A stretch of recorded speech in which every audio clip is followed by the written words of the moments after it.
Hello to everyone from Geneva, from WHO headquarters. My name is Tariq, and I welcome you to this regular WHO press briefing on global health issues. As always, we have a number of speakers here in the room, some also online, who will be ready to answer your questions. And I will start, as always, with introducing our speakers. Dr. Tedros, WHO Director General, is with us. Also today, we are honored to have our Regional Director for Africa, Dr. Mohamed Yacoub Janabi. Welcome, Mohamed. And then we will have Dr. Abderrahman Mahamoud. He's the Director for Health Emergency Alert and Response Operations. Dr. Maria van Kerkhove is with us as well. She's the Interim Director of WHO's Department of Epidemic and Pandemic Management. Dr. Jeremy Farrar is Assistant Director General for Health Promotion and Disease Prevention and Care. Also with us is Ms. Sigrid Kranavetter, who is Director of WHO Governing Bodies. To my right is Mr. Derek Walton, WHO Legal Counsel, and also Dr. Nedret Emiroglu, Head of the Secretariat for the Intergovernmental Working Group on the WHO Pandemic Agreement. We may have a couple of colleagues also online who will be asked to answer your questions if need be. With this, I'll give the floor to Dr. Tedros for his opening remarks. Thank you, Tariq. Good morning, good afternoon, and good evening. Today, I had a call with the Minister of Health of the Democratic Republic of the Congo, Minister Roger Kamba, concerning the new outbreak of Ebola disease in the country's northeastern Ituri province.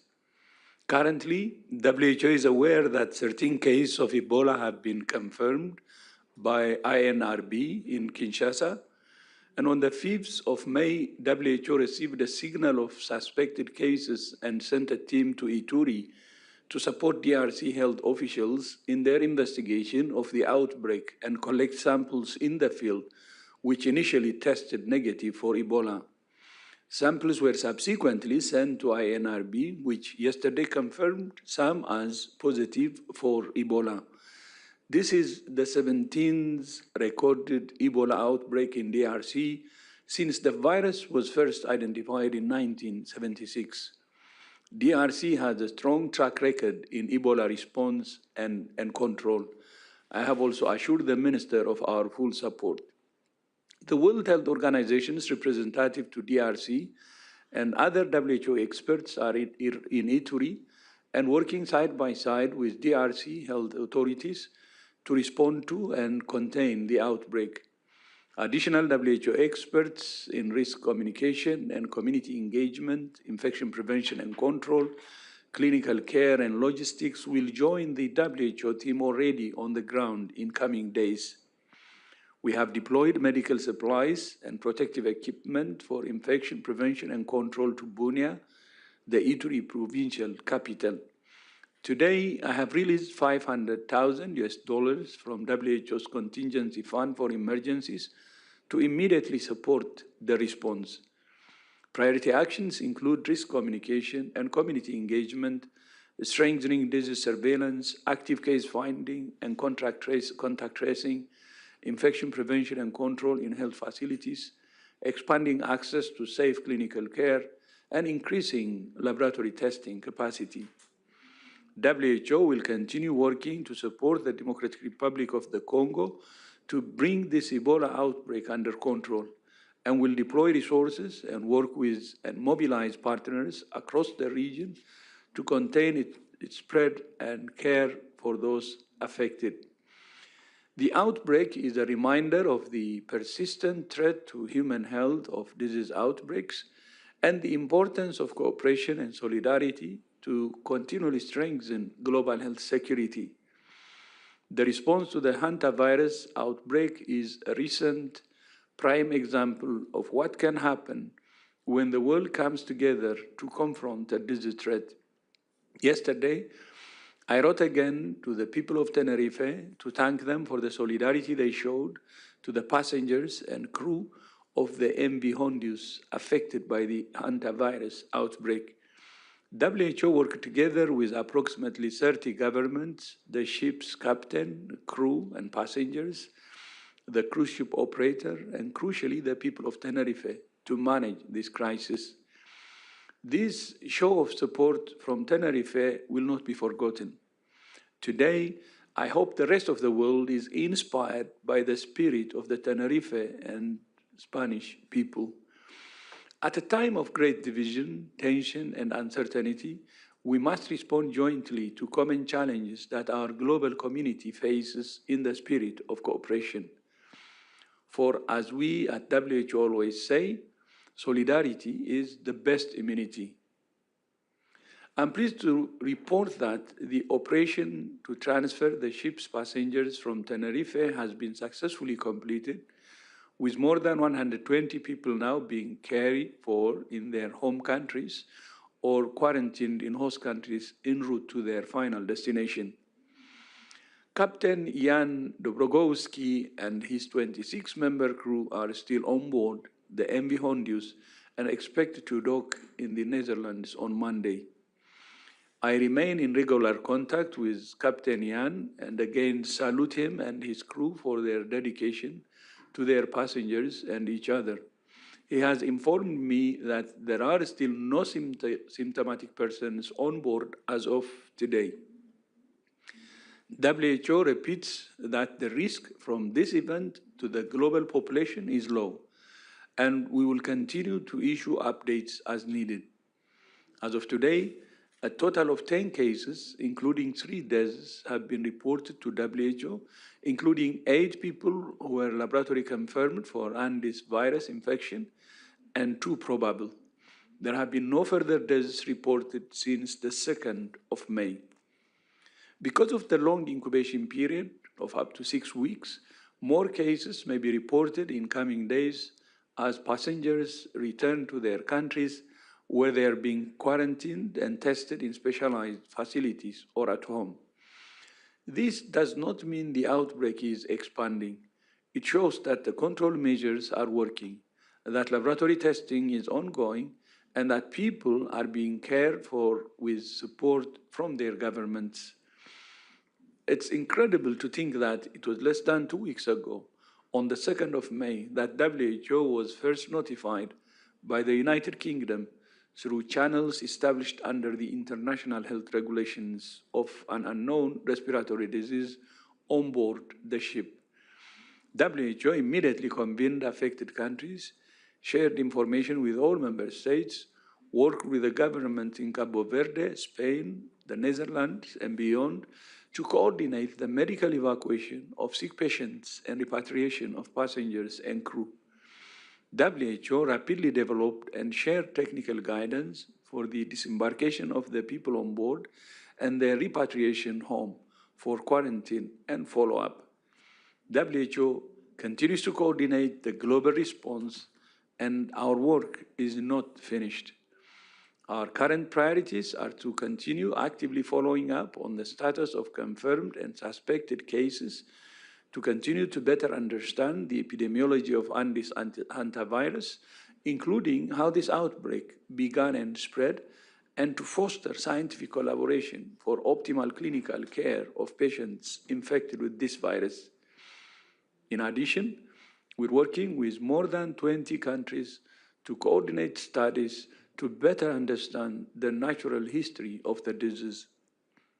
Today, an open scientific consultation on Andes virus medical countermeasures was convened by the UK Health Security Agency and supported by the WHO R&D blueprint to identify gaps, improve coordination, and establish priorities for research and development into potential hantavirus therapeutics and vaccines. The importance of vaccines for protecting health cannot be underestimated. New findings on the RTSS malaria vaccine generated through the WHO malaria vaccine implementation program confirmed that 1 in 8 child deaths were averted among those eligible to receive the vaccine in Ghana, Kenya, and Malawi from 2019 to 2023. WHO recommended malaria vaccines are now available in 25 countries in Africa, and wider impact is expected. But funding constraints continue to limit the abilities of many countries to scale up to meet national vaccination targets. Equitable access and increased and sustained financing of immunization programs are needed to protect children and save lives. These subjects and more will likely be raised during and on the sidelines of the 79th World Health Assembly, which starts here in Geneva on Monday. I'm looking forward to welcoming all WHO member states and the global health community to join this critical event.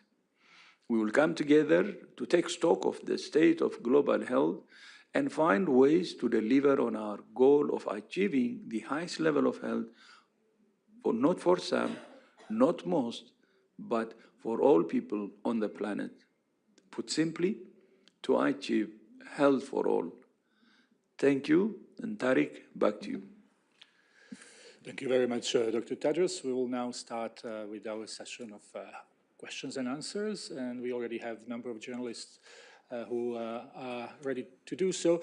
For all reporters, please identify yourself in your name, in your Zoom name, and then click the icon raise hand if you have a question to ask. So we will start with Agence France Presse and Nina Larsen.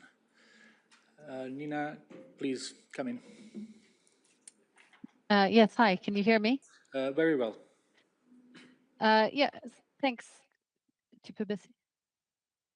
Could you tell me, sorry, about the Ebola outbreak? It would be interesting to know, you mentioned 13 confirmed cases, but do you have an overview of the number of suspected cases and also deaths? And also any information about the strain that's spreading, and what level of risk you consider for the locally, regionally, and internationally. And finally, sorry, on the Hantavirus, I was just wondering if we have any idea about the third person who died, where the body is, and when we might have a confirmation that that person was also infected. Thank you. Thank you very much. I think we will start with Dr. Mahamoud on Ebola, and then maybe Dr. Van Kerkhove can help with the second part of the question. Thanks so much. As Dr. Tedros mentioned, Democratic Republic of Congo has wealth of experience in managing. This is the 17th outbreak they're dealing with. So as part of the surveillance, alerts are being detected and are investigated on timely. So in the same province, we had two different signals that was investigated by the team. So I don't want us to go ahead of the government. Right now they're talking. They're looking at all the data. What does the 13 confirmed is coming from a suspected case and triangulating all of the data. So we are waiting for the government to announce the details investigation. The report is being compiled. What was released yesterday from the lab was confirmation and the entirety of the investigation that was going on since first week of April from different health zones. So as of now, we don't have the details what was the case definition used, who is a suspected, who's confirmed. All those information will come from the government. But we know very well that the country has experience, but the region where it is happening is highly volatile with the humanitarian situation going on and the population moving around from South Sudan to Uganda and other parts. So our response is to stand with the regional government, and the country neighbor in terms of solidarity to show again that they can control this outbreak. In terms of the species, INSP just had a press conference. I will refer you to that, and thank you. Thank you very much, Abdirahman. Now maybe our regional director, Dr. Janabi, would like to add something. Thank you, Tariq. Maybe let me just top up what Abdiv just said.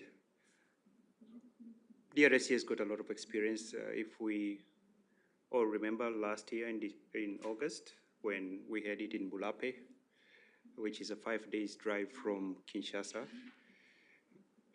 DRC has got a very strong public health services, and we went there to complement what the government is doing with other UN agencies and other non-UN agencies like CDC Africa.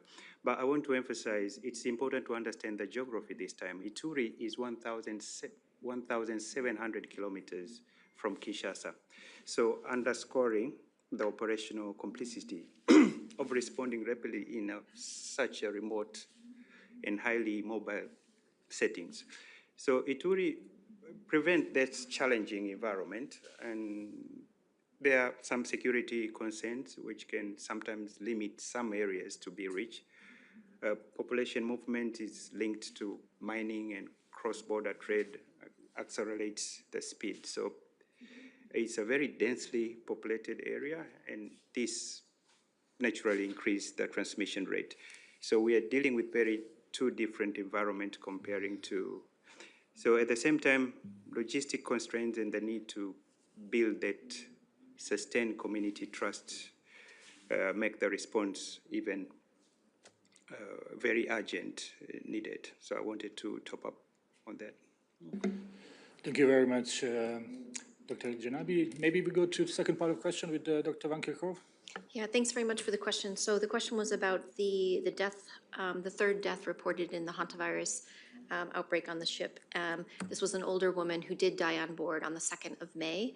And indeed, there were some samples that were collected from her prior to her death that were tested in the Netherlands, and her test results came back positive. So she's one of the 3 of the confirmed cases out of the 10 in that outbreak. Her remains are on board.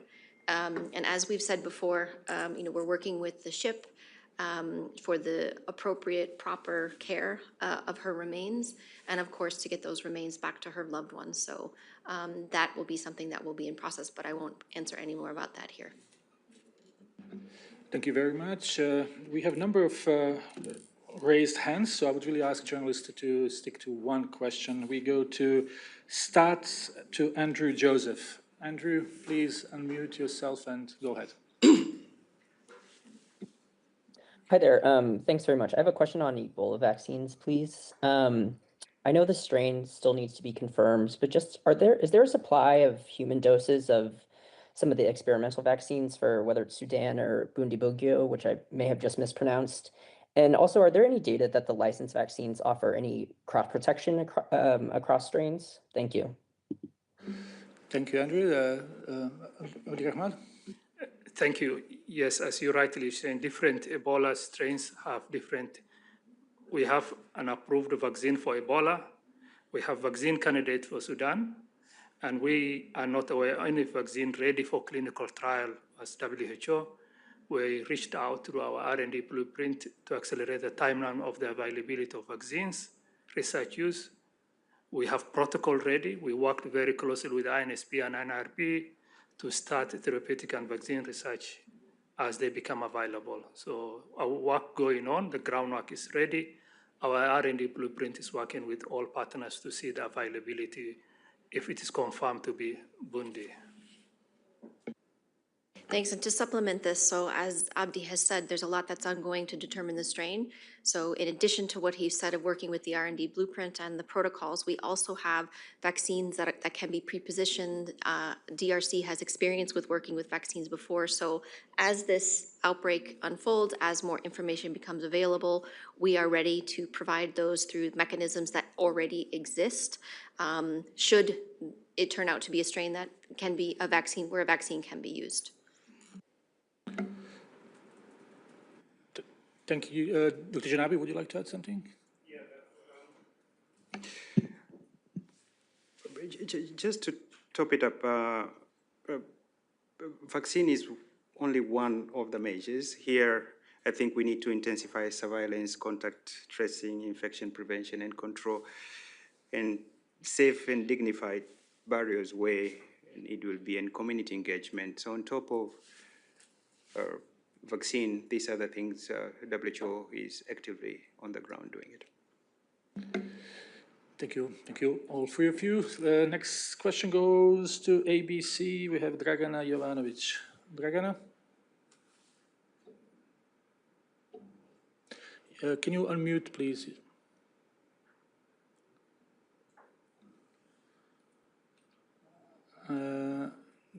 Dragana, you need to unmute from your side. We may come back to you. Next is Gabrielle Emmanuel from NPR. Gabrielle?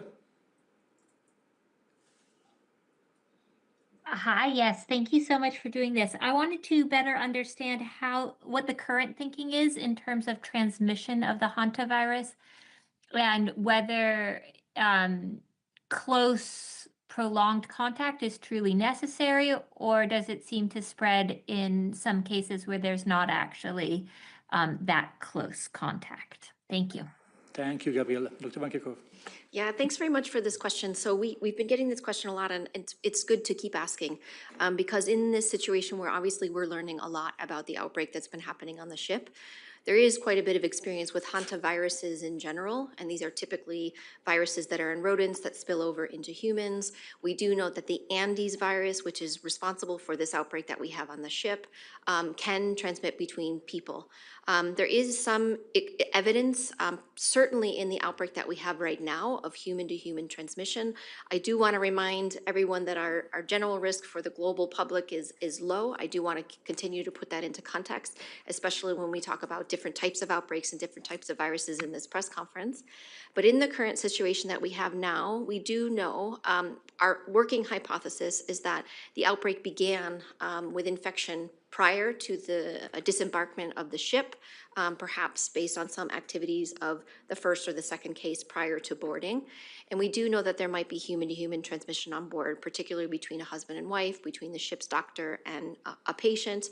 And what we're trying to do right now is look at the exposures. So from past experience, yes, the experiences around close contact where people are they're physically close to one another, might include physical contact, could be through respiratory particles. But what we want to gauge here is some uncertainty that we have. We have classified everybody that's been on the ship as a high-risk contact because we simply don't have all of the answers yet. So we are taking a precautionary approach, assuming that there might be additional cases that were on board, which is why the quarantine measures are so strict for those who have left the ship already.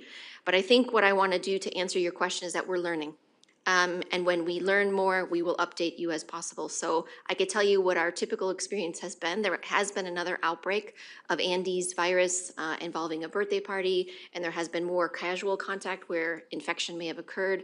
So we simply want to learn a bit more, and in the meantime, up our precautions to take a more prudent measure to stop this outbreak. So in our recommendations, we have recommended through the disembarkment and the repatriation home of the patient, of the passengers and crew wearing respirators, again, to take that extra layer of precaution. But I think we need to learn a bit more and then report more as we learn. Thank you, Dr. Van Kerkhove. Let's try one more time with Dragana from ABC. Dragana, can you now unmute yourself and ask the question?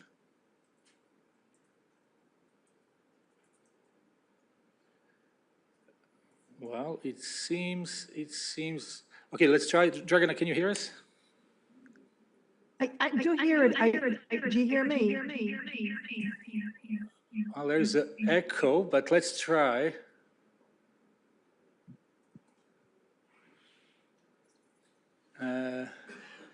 No, it doesn't seem working. So let's move on. Let's go to Priti Patnaik from Geneva Health Files. Priti?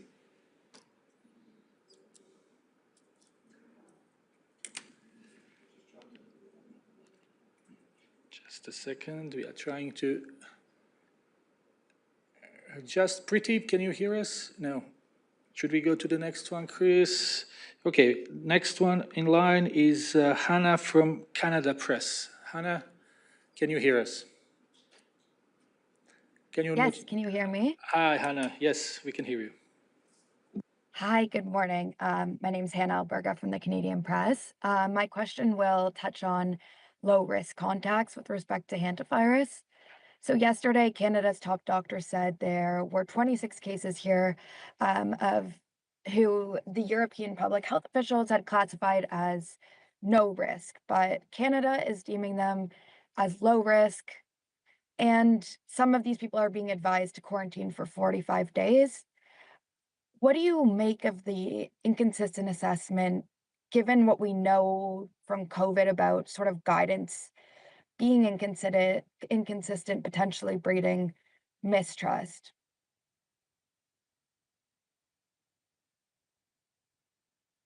Yep, so thanks. What I can try to provide an answer for you on is what our recommendations are. We simply, because this is an ongoing outbreak, there has been the successful repatriation of passengers and crew from the Canary Islands back to their home countries. And again, the DG has thanked Spain and the people of Canary Islands, and there's so many people to thank for that incredible operation. Because you're on a ship and people spend a lot of time together, we're looking at what those types of exposures are, and there's going to be a lot of epidemiological investigation to say this was a higher risk, this was a lower risk. But for us at WHO and for our recommendations, we've been very clear that all of the passengers and crew that were on board, we consider high risk because we simply don't know the types of contact that they had with each other prior to knowing that it was hantavirus on board. And our recommendations are for quarantine to be 42 days from the last point of exposure in a specialized facility where people are cared for, or at home. And if it is done at home, to be an assessment conducted by health authorities to ensure that the person can be at home, they have a separate bathroom, they have all of the provisions that they need to not put anybody else at risk. We have the 42-day period because of the long incubation period, which means people could be incubating. They could be infected and not know it. They may not test positive. They may not develop symptoms until that last day. We do expect, there's a lot of testing that's ongoing in countries right now, and we're working with all of the countries on their protocols. And indeed, our recommendations are just that. What countries do is up to them. The policies that they set and how they follow up is up to them. We have been speaking with the countries, and what we do understand is that the contacts are in quarantine that we are aware of in all the conversations we have had. And many of the countries are deciding they'll do an assessment maybe 2 weeks from now or 3 weeks from now and decide, can that individual be safe? Do they need to stay in a specialized facility or can they go home? So again, it's a bit of a dynamic situation, but our recommendations are very clear because we know all of the people who were on board. We know the people who have left the ship in St. Helena, the people who were on board the flight from St. Helena to Johannesburg, who cared for the people in Johannesburg. And we know the denominator, if you will. We know how many people might be infected. And that's why we feel so strongly that we can, in working with governments, can really stop this. And so that's why there's so much active engagement with all of the countries right now. Thank you so much. I will read the question that Dragana from ABC sent, and she sent it also by email. So let's try with it. And it's again for you, I think, Maria. We are hearing that a team of Argentine scientists may travel to Ushuaia next week to investigate whether hantavirus could have been present there before the Hondius departed on April 1st. Can you confirm if this is correct? Also, is WHO involved or supporting any additional field investigations linked to the outbreak? Yeah, this is a great question. So there is an incredible collaboration scientifically and public health, not only with member states for the operation, but also to understand how this outbreak began. We are, WHO colleagues, we are working with colleagues in Argentina, in Chile, in Uruguay, and around the world, specifically with people who have experience with Andes virus, to really understand how this outbreak began. There's a lot of detail that is ongoing right now of looking at some of the exposures, particularly with the first and second cases. And I do want to emphasize for those of you who are reporting on that to really respect the privacy and the confidentiality of those two individuals who unfortunately lost their lives in this outbreak. So I just urge you to be careful about using names and identifiers. But yes, we are working with people in Argentina who are looking at the movements of those people, also looking at past hantavirus outbreaks in South America, where they occurred in humans, where there have been detection in rodents. And I certainly hope we are able, WHO is able to support further field investigations. So this is this is pure field epidemiology, linking in the lab with the sequences.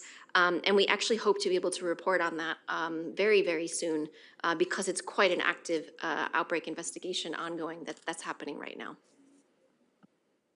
Thank you. Let's move on. We still have a number of reporters with their hands up. Mike Stobe from Associated Press. Mike. Hi, thank you for taking my question. I was wondering if you could update us a little bit on any genomic sequencing or genetic analysis of the virus to see if it's more transmissible or dangerous than the Andes virus that was identified at that birthday party in late 2018, 2019. Who's doing the genomic analysis and what has it found so far? And I guess as part of that, have any virus samples been shared with the United States, the US CDC or any institutions over here? And is it important or helpful that US labs be working on this also? Thank you, Mike. So, Maria? Yes, so I'm assuming you're talking about the Hantavirus. I think you said Andes in your question there, but there are quite a few labs that are working on genomic sequencing. I do want to thank NICD in South Africa, Institut Pasteur Dakar in Senegal, the Swiss at the HUG here, the university here in Geneva, for doing incredible sequencing so fast. Because if you remember, when we actually heard about this a couple of weeks ago, we weren't sure it was a hantavirus, and they NICD quickly did the diagnosis and sequencing. This work, these sequences have been shared, and they are being compared with a big group of laboratory experts who WHO has convened to work together to assess the sequence itself, to compare the current sequence with other previously shared sequences of hantaviruses in general, but also of the Andes virus. I am not a virologist, but what they are telling me is, and what they have said is that they haven't identified any changes to suggest a change in the virus to make it more transmissible, more severe, anything like that. But what we do hope actually is to have more samples coming from rodents, so that we can look at the sequences within the rodents themselves, so that we could do a deeper analysis of really understanding the circulation of this virus, particularly in South America, and really disentangle and understand how circulation happens and how we can prevent spillover and outbreaks happening into the future. The US is involved in terms of US CDC working with us on this. We have a system in place where sequences, certainly we want to be shared with publicly accessible databases so that others can do analysis with those with proper attribution. We also have what the DG established called the BioHub, where we can share biological materials. And of course, we're looking to have some of those materials in the BioHub to share for research purposes as well. So there's a lot of active engagement. We at WHO will work with any researchers that are interested to work with us for the good of public health and really to understand that. Dr. Mahmoud? Thanks, Maria. Maria covered the most of it. But I wanted to add 2 points because the question of transmission comes up every time and it's headlines in some newspapers. We're talking about probability, the probability of transmission from an infected person to another. That depends on the virus. That was the question asked by the journalist, which is really good and answered by our virologists, how we are seeing the virus and its evolution, which we haven't seen much change. And then there are 3 factors included on that. One is the infected person, how infectious is. Like the case of the birthday party, we had someone, what was called a super spreader, how the level of infectiousness that person has is very important on that.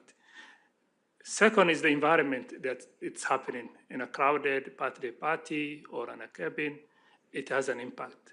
And then the third element, the person being transmitted, what protection measures is taking, is person wearing PPE or not. So the interaction of the virus plus the person plus the environment and the protection will lead is the likelihood of a transmission. And then there is the likelihood of a disease happening. So for those simplistic headlines, it's a big science. I will really encourage people to talk to virologists and the experts who have been dealing this. What we did, WHO, taking the precautionary principle We didn't talk about distance and how much that. We requested everybody to be quarantined at home or an institution. So you remove all the other infections. You don't tell someone to go out and keep to 2-meter distance or 1.5. We know the contacts and 450 people in entire planet. It's easy to monitor and make sure the passengers, the crews, and people who have been in contact stay home or in a monitored quarantine. So you remove all the factors and the likelihood to achieve a zero onward transmission. Thank you. Thank you so much, Dr. Mahmoud, for providing these points. Then we go to next question. We have a Scientific American, and we have Adam Kovac with us. Adam, can you please unmute yourself? Hi, good morning, and thanks for taking my question. My question is about how long the infectious phase can last in the infected people who have been identified with Andes virus.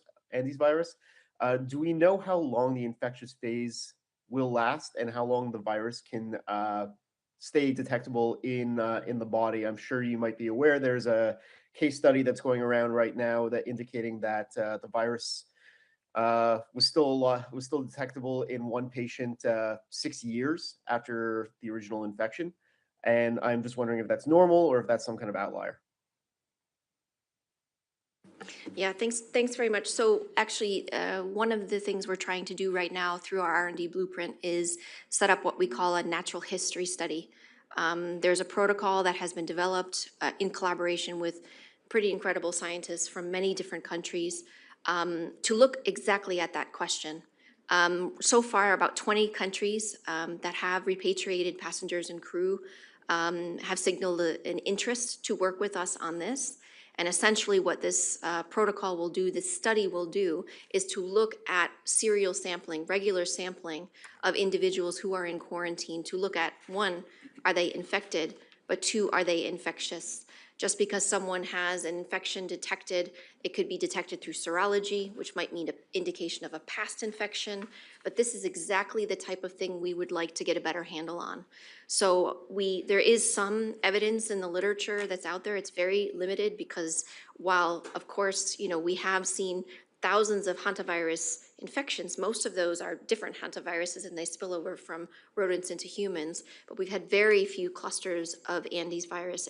And this outbreak, again, as tragic as it has been for the people who are directly affected, for the people who have lost their lives and their families, we also want to work with them, of course, and the governments who are caring for them to collect information to better understand.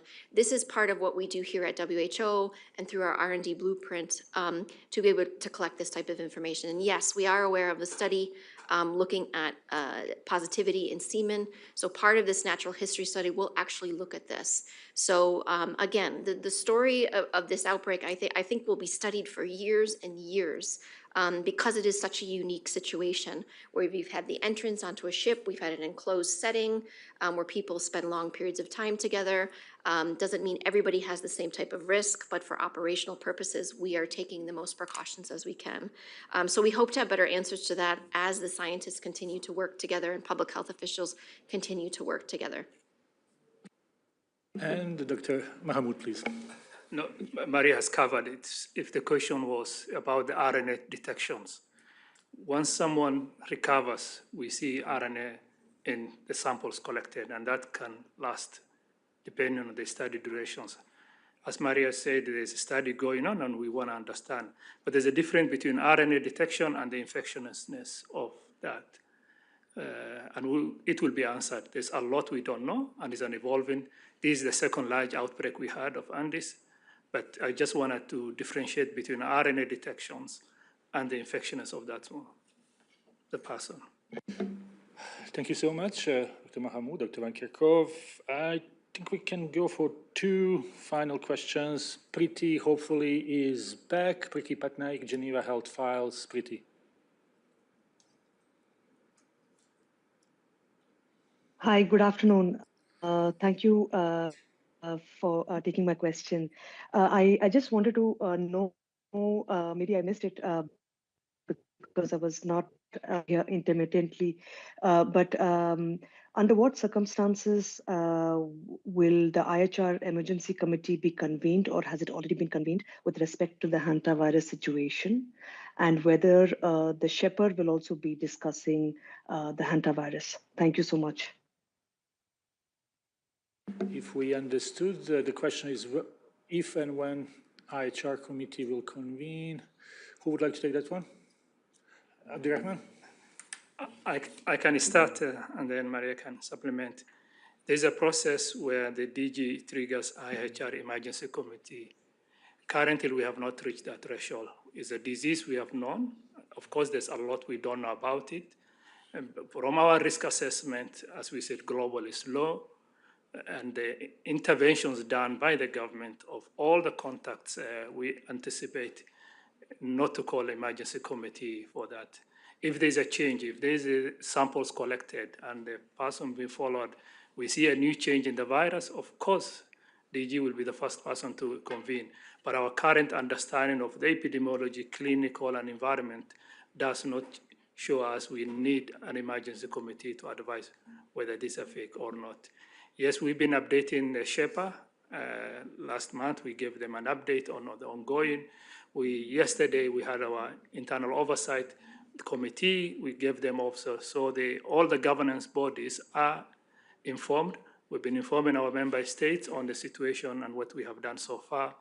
At this stage, we don't anticipate an emergency committee for this and this virus as it is now. Yeah, and if I just may, so completely agree with Abdi and the assessments that we are making. And this, again, I would like to contextualize this outbreak of hantavirus.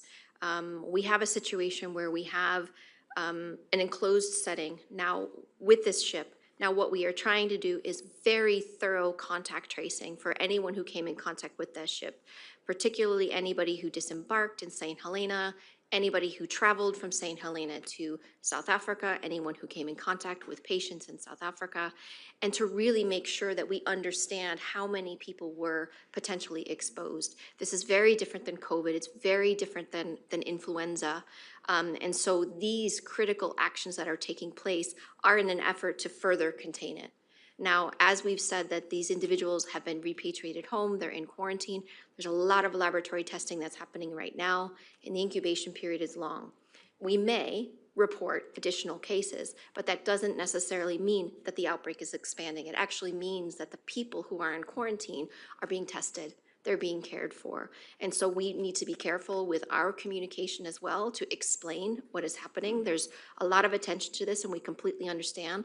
The questions about transmission are spot on, and we're doing our best to answer those while explaining that we don't have all of the answers. But the outbreak is contained so far, and we and our member states and our partners are doing everything we can to ensure that that stays in place. So the risk to the general public remains low. And as Abdi has said, we will do regular updates and risk assessments. And if should something change and should the DG need to trigger the mechanisms that he has to convene an emergency committee, we will. But right now, we have a situation where everyone has cooperated incredibly, demonstrating the critical importance of the international health regulations, the critical importance of coming together to actually work together to stop this outbreak.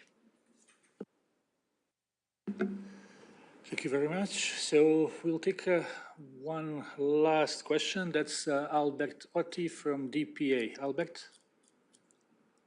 Yes, hello. Can you hear me? Yes. Yes, thank you. Just one short follow-up to what Dr. Tedros said at the top on hantavirus cases. He mentioned 10 reported cases as of now. In the latest disease outbreak news, there were 11 cases. Can you just briefly explain what happened to that 11th case?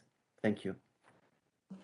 Yes, thank you very much. So in the 11 cases that we had reported in the disease outbreak news, that included one individual who had an inconclusive test, and that was someone from the United States. And since then, we've had further confirmation from the United States that that person was negative. So we've changed the case count from 11 to 10. Thank you very much, Dr. Van Kerkhove. With this, we will conclude this press briefing. As always, we will send you recording, audio and video recording during the evening. If you have any other questions, there were a couple of other questions that came in writing that we were not able to take, but please contact us at media@who.int with any questions you may have, and we will try to answer. And I give the floor to Dr. Tedros for his closing remarks. Yeah, thank you, Tariq. Thank you to all members of the press for joining us today, and see you next time.